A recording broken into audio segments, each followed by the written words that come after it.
옆 사람과 인사하겠습니다. 반갑습니다. 인사하겠습니다. 반갑습니다. 사랑합니다. 축복합니다. 요즘 무엇에 매여 있습니까? 제가 요즘에 무엇에 매여 있습니까? 라고 했더니 어떤 한 분이 저는 에어컨에 매여 있습니다. 너무 덥습니다. 라고 얘기하시더라고요. 그래서 사실은 많이 휴가를 가는 것 가운데 바다도 있지만 요즘에는 마트 같은데 많이 간다라고 하는 것 같습니다. 우리가 항상 성령에 매여 있고 또 하나님과 함께하는 우리 공동체에 매여 있길 소망합니다. 주일 설교의 내용을 미리 공개하겠습니다. 주일 설교의 내용의 핵심 주제인데요. 그것은 PPT를 보면서 성령의 매여와 공동체입니다. 두 가지입니다. 성령의 매여와 공동체입니다. 그럴 리는 없겠지만 혹시 조시는 분이 있어서 끝날 때 나갈 때도 오늘 설교 뭐였어?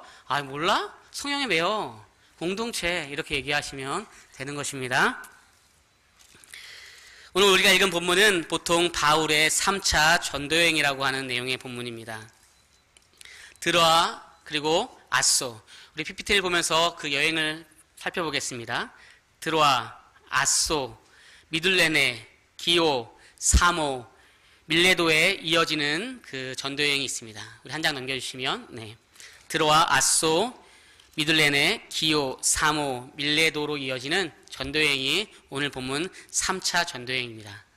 이렇게 전도여행이 나오니까 또 오늘 설교 너무 어려울까라고 생각하시는데 그렇지 않습니다. 네.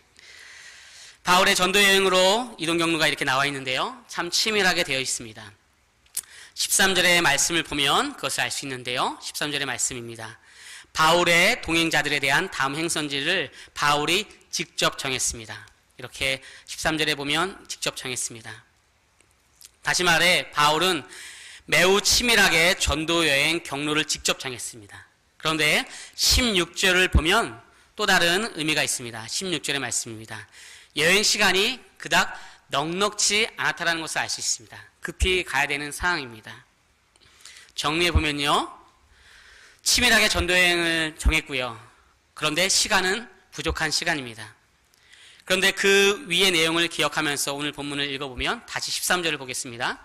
조금 이상한 점이 없는지 한번 살펴보면 혹시 발견하셨나요? 어떤 내용이 좀 이상할까요? 바울은 드로아에서 떠날 때 동행자들을 배에 태워 아수로 보내고 바울 자신은 육로로 혼자 걸어갔습니다. 시간을 조금이라도 아껴야 되는 상황인데요. 급한데 바울은 혼자 걸어서 갔고요. 나머지 동역자들은 배를 타고 가라고 했습니다. 당연히 당시 운송수단으로 볼 때에 육로로 가는 길은 배를 타는 것보다 늦습니다. 더군다나 걸어가는 것이 아닌 배를 타고 갔다면 본인이 그렇게 사랑했던 3년 동안 눈물로 함께 예배를 드렸던 그 에베소 교회를 방문할 수 있었습니다. 한 32km 정도 됩니다. 그럼에도 불구하고 혼자 가는 여행을 선택하고 자신의 동역자들은 배를 타게 하는 그러한 여행 계획을 세운 이유는 무엇일까요? 정확하게 알 수는 없지만 17절부터 24절까지 연결되는 말씀을 보면 좀 이해할 수 있습니다. 바울은 이후에 에베소 장로들을 불러서 만났습니다. 다른 곳에서 만났습니다. 그리고는 이렇게 말합니다. 우리가 눈물로써 3년 동안 함께 했던 시간들을 기억하십시오. 오직 예수 그리스도만을 바라보면서 함께 사역을 하지 않았습니까? 라고 말합니다. 그 말씀이 24절의 말씀입니다. 24절의 말씀입니다. 오직 성령이 각 성에서 내게 증언하여 결박과 환난이 나를 기다린다 하시나 내가 달려갈 길과 주 예수께 받은 사명 곧 하나님의 은혜의 복음을 증언하는 일을 마치려 하면은 나의 생명조차 조금도 귀한 것으로 여기지 아니하겠다라고 그렇게 말씀합니다. 목사님, 주일 아침부터 왜 죽는 얘기를 하십니까? 살아도 모자른데요. 라고 하실 수도 있겠네요. 그런데 죽지 않습니다. 네. 사도 바울은 예루살렘으로 가게 되면 자신이 죽을 수 있는 위협이 있다는 것을 성령님을 통하여서 알고 있었습니다. 그러나 피할 수는 없었습니다. 그것이 사명이기 때문이었습니다. 어쩌면 그가 혼자 걷는 그 길에서 혹시 이런 기도를 하지 않았나 생각해 봅니다. 하나님, 예루살렘에 가게 되면 나의 삶이 마지막이 될 수 있다는 것을 성령님을 통하여서 알게 되었습니다. 하나님, 저는 이전에 예수를 믿는 사람들을 죽이는 죄인이었습니다. 그런데 주님께서 담의 색상에서 찾아오셔서 저를 만나주시고 다른 삶을 살게 하셨습니다. 영원한 것을 꿈을 꾸게 하셨고 내가 생각하지 못했던 복음을 알게 되었고 많은 이들이 그것을 통하여서 삶의 가치를 알게 되었습니다. 하나님, 감사합니다. 행복했습니다. 그리고 영원히 그 시간 잊지 않습니다. 라고 기도하지 않았을까요? 아니면 이렇게 기도하진 않았을까요? 하나님, 예루살렘에 가게 되면 나의 삶이 마지막이라는 것을 성령님을 통해서 알게 되었습니다. 그런데 사실 두렵습니다. 이 두려움은 앞으로 있을 고난 때문만은 아닙니다. 제가 1차 전도여행을 하였고 2차 전도여행을 통하여서 하나님의 은혜를 경험했음에도 불구하고 여전히 저에게 찾아오는 두려움은 이 고난을 통하여서 이 환난과 핍박을 통하여서 제가 하나님과 반대편으로 가는 하나님의 사명을 따라가는 삶이 아닌 반대편으로 갈까 도망갈까 두렵습니다 라고 하는 기도를 하지 않을까 생각해 봤습니다. 여러분도 혹시 그런 적 있지 않습니까? 두렵고 떨리는 상황들 속에서 사람들은 이 방법이 맞아 라고 얘기하는데 이것을 사면 돼, 이것을 가지면 돼 라고 말하는데 이 학교를 들어가면 돼, 이런 직장을 얻으면 돼 라고 말하고 있는데 그럼에도 불구하고 나는 그런 시간들을 거기에 써야지 정확히 맞다라는 것을 알면도 불구하고 스스로 조용한 시간을 선택하여서 하나님 앞에 묻고 또 스스로를 다시 한번 고민하게 만드는 시간을 보내는, 그렇게 하나님과 대화하는 시간들 속에서 힘든 고난의 시간들을 보내는 경험들이 많이 있었을 것입니다. 어떠한 문제 앞에 가장 좋은 방법은 무엇입니까? 하나님의 은혜를 기억하면서 그분과 대화하고 그분이 어떤 말씀을 하시는지 진지하게 고민하는 것, 그것이 때론 가장 좋은 방법일 수 있습니다. 사도 바울은 21장 10절의 말씀에 보면 아가보라는 사람을 만납니다. 21장 10절입니다. 아가보는 사도 바울을 보고서 허리에 있는 허리띠를 빼다가 자기의 수족을 묶습니다. 그리고 예루살렘에 가면 이같이 결박당할 것이면서 너는 이방인의 손에 넘겨질 것이다 라고 그렇게 성령님께서 말씀하셨다라고 전합니다. 이러한 결박과 환난을 예언한 아가보는 어떤 사람일까요? 성경에 한 번 더 나오는데요. 사도행전 11장 28절에 나옵니다.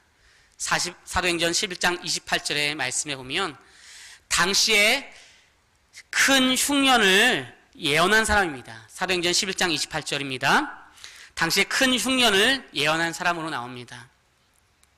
이 사람은 AD 46년경에 글라디오 황제 때 있었던 역사가 기록하고 있는 그런 사람입니다. 그러니까 당시에 누구나 알 정도로 아주 큰 흉년을 예언한 사람입니다. 그 사람이 아가보입니다. 그 아가보가 지금 바울 앞에 서서 당신이 어떻게 될 것을 제가 설명하겠습니다라고 말하고 있고, 그것에 있어서 나는 어떤 사람인지 알고 있습니까? 라고 얘기할 때 그 누가 그 아가보 앞에서 떨지 않겠습니까? 만약 지진이 없는 우리나라에 2년 전에 있었던 경주의 큰 지진을 미리 감지하여서 다음 달에 몇 시에 지진이 날 것입니다 라고 예언한 사람이 있다라고 우리가 가정해 보겠습니다. 그런데 한 달 후에 정말 지진이 일어났습니다. 그러면 아마 모든 돈을 내서라도 그 사람과 함께하는 시간을 보내면서 그 사람의 얘기를 하나하나 적을 것입니다. 그러면서 10년 후에 우리 자녀가 어떻게 되겠습니까? 10년 후에 또 어떻게 되겠습니까? 라고 적으면서 시간만 나면 그것을 열어보면서 외우다시피 할 것입니다. 그런 아가보가 와서 당신이 수족에 묶여서 이방인에게 팔리게 될 것입니다 라고 예언을 하고 있는 내용입니다. 오늘 성경의 저자 누가는 아가보와의 만남을 이렇게 기록하였습니다. 우리는 아가보의 말을 듣고 너무나 놀랐습니다. 그래서 사도 바울에게 말했습니다. 예루살렘에 올라가면 안 됩니다. 올라가지 마십시오. 울면서 간곡히 부탁하였습니다. 아니 애원하였습니다 라고 말합니다. 그러나 사도 바울은 그 공동체에게, 우리 공동체에게 이렇게 말합니다. 여러분이 어찌하여 울면서 나의 마음을 아프게 하십니까? 제가 예루살렘에 가면 결박당할 것이다 라고 그렇게 말씀하십니까? 그것을 아가보가 예언했습니까? 저는 아가보가 예언하기 전에 성령님을 통하여서 이미 알고 있었습니다. 그래서 흔들리지 아니하려고 내 자신을 훈련하였고 말씀에 제 자신을 맡기려고 하였고 그렇게 연습하면서 준비하였습니다. 나는 예루살렘에 가서 결박이 아닌 죽음도 각오하고 있습니다 라고 말하고 있습니다. 이것이 성령의 메인 바울의 모습입니다. 바울의 여정에서 성령에 매였다라고 하는 그 성령에 매였다라고 하는 그 매인다라고 하는 그 의미는 무엇일까요? 우리는 성령에 매인다라고 할 때 보통은 성령이 하는 아주 신비하고 이해할 수 없는 초자연적인 것을 생각하기 바쁠 것입니다. 네, 맞습니다. 틀린 것은 아닙니다. 그러나 바울에게 있어서 성령에 매였다라고 하는 이 말은 날마다 그 말씀 앞에 나를 드리는 것입니다. 말씀으로 훈련하고 준비하고 두 번 사는 인생이 아니기에 오늘 내가 선택한 이 길이 맞는지 이 선택이 맞는지 우리는 아무도 알 수 없기에 날마다 주님 앞에 나아가는 것입니다. 말씀의 훈련, 때로는 진리를 따르는 훈련, 연습을 하고 있는 것입니다. 그게 성령의 매여입니다. 성령에 매였다라고 하는 것은 복종한다라고 하는 의미가 있고 내가 준비한다, 훈련한다라고 하는 의미가 있습니다. 사도행전 10장 이후의 말씀에 보면 사도 바울의 사역에 대한 내용이 전체를 이룹니다. 그러니까 사도행전의 저자는 누가인데요. 누가가 사도행전을 기록할 때 마치 사도행전의 전체적인 사건들의 그 중심에 사도 바울만 있는 것처럼 사도 바울은 이렇습니다. 사도 바울이 이렇게 얘기했습니다. 하나님께서 이렇게 말씀하셨습니다 라고 하면서 사도 바울의 사건을 10장 이후에서는 전체적으로 보도하고 있습니다. 그런데 저자 누가가 3번에 걸쳐서 성경에서 사도 바울뿐만 아니라 사도 바울의 그 사역 중심에 공동체가 함께 있었다, 우리 공동체가 함께 있었다라고 하는 그런 표현들로 3번 정도 16장, 20장, 27장에 설명하고 있습니다. 오늘 표를 보면서 함께 말씀을 이어가도록 하겠습니다.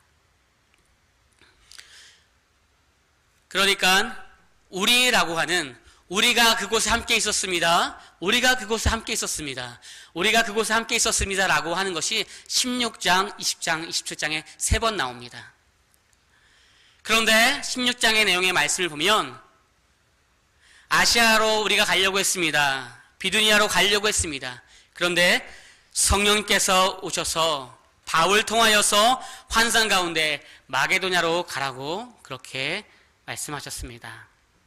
그리고 오늘 우리가 읽은 20장의 본문과 연결되는 내용들을 본다면 예루살렘으로 가는 여정들 속에서 성령에 매여 예루살렘으로 갑니다. 그곳에 바울만 있는 것이 아니라 우리가 함께 있었습니다. 그렇게 말합니다. 또한 복음의 중심인 로마로 갈 때 그때 유라굴로 광풍을 만났습니다. 그때에는 구원의 여망마저 소망마저 없었습니다. 라고 할 때 그때 역시 하나님의 사자가 성령님께서 말씀하시면서 바울아 두려워하지 말라라고 말씀하시며 그곳에 성령님이 함께하며 너희의 공동체가 함께 있다. 우리 공동체가 함께 있다라고 그렇게 말씀하고 있습니다.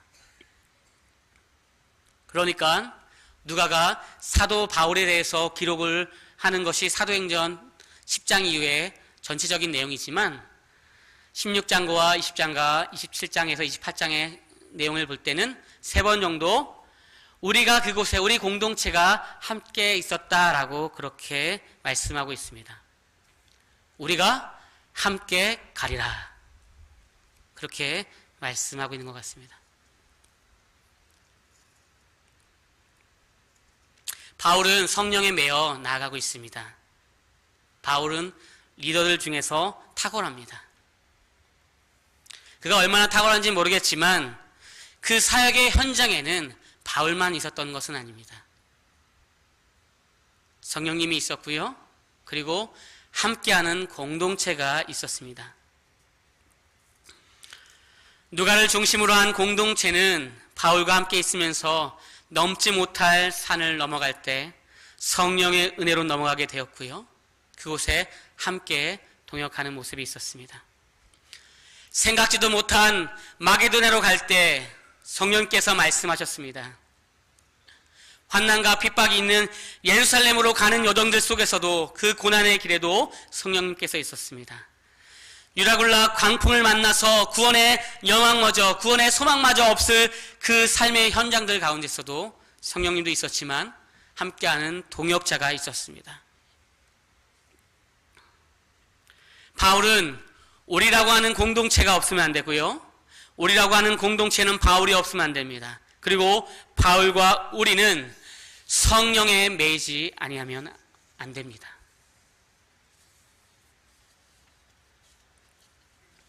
성령에 매인다는 것이 무엇입니까? 처음 시작에 마게도냐의 환상을 볼 때는 성령님께서 강권적으로 너 그렇게 하면 안 돼. 내가 원하는 것은 이쪽이야 라고 설명할 수 있습니다. 그러나 사도행전 20장에 예루살렘에 올라가면서는 함께 있는 공동체가 올라가지 말라라고 말을 하였고요. 나 스스로도 이미 예루살렘에 가면 어떠한 어려움이 있는지도 알고 있습니다. 그래서 이제는 성령에 매여서 내가 선택하는 길입니다. 성령님께서 이미 나에게 가르쳐줬지만 내가 선택해서 가는지 안 가는지를 선택하는 것입니다.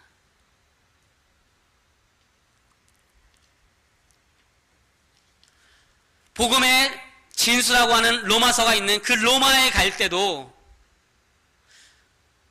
유라굴라 강풍을 만날 때도 내가 그곳에 가지 아니한다면 지금까지도 귀한 사역을 했기에 거기서 머물러도 누가 뭐라고 할 사람 없습니다.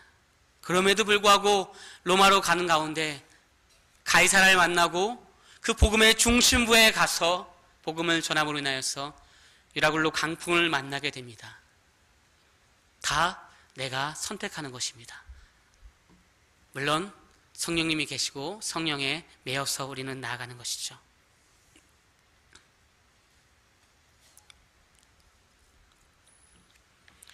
제가 저희 교회에 와서 가장 많이 고민이 되었고 제 나름대로 내가 성장하는 하나의